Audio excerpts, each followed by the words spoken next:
把整个 AI 智能体直接变成一个普通的 Python 类，会发生什么？ NVIDIA Labs 这次拿出了一个完全不一样的解法，这就是 NVIDIA 最新开源的 OR， 全称 NVIDIA Object Oriented Agents。 这是一个模型无关的 Python 框架。在这套框架背后，过去2个月频道追踪的脉络表明，架构正在根本性变化。顺着这个架构演进来看，传统方案为什么总是卡在上下文上？因为像 LangChain 或 Lemma Index 总是把提示词和状态拼在长提示词里，处理复杂交互时必然遭遇上下文瓶颈。面对这个瓶颈，NU彻底抛弃了零散模式，它把整个智能体折叠到一个 Python 类中，字段代表状态， Docstring 直接当提示词。顺着这种折叠方式，它跟 LangChain 形成了本质区别。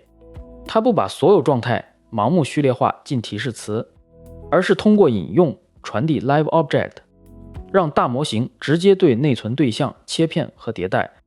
当你在类里写出一个方法，方法体却只有3个省略号时，奇迹就发生了。方法体未审的方法在运行时由 LLM 驱动循环完成。那延迟呢？每个智能体方法都会启动 CodeAct 循环。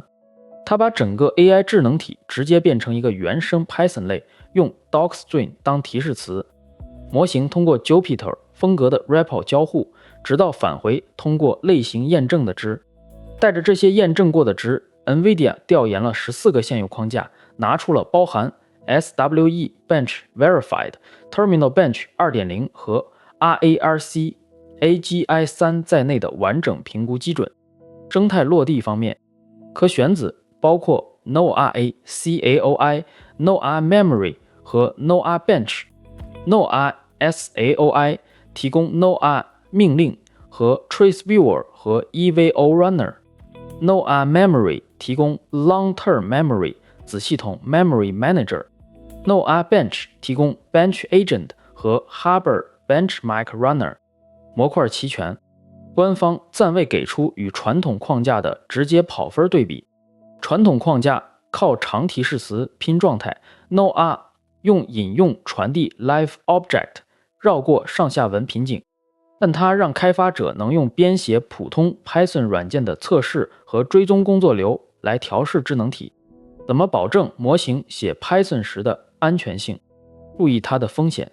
它极度依赖严密的 Python 类型验证， AST 检查只是护栏，真正的容器边界还得靠 VM 或 OpenShell。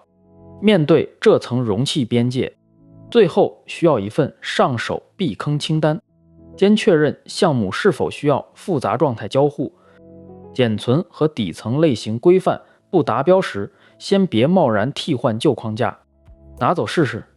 把整个 AI 智能体直接变成一个原生 Python 类，用 Docstring 当提示词，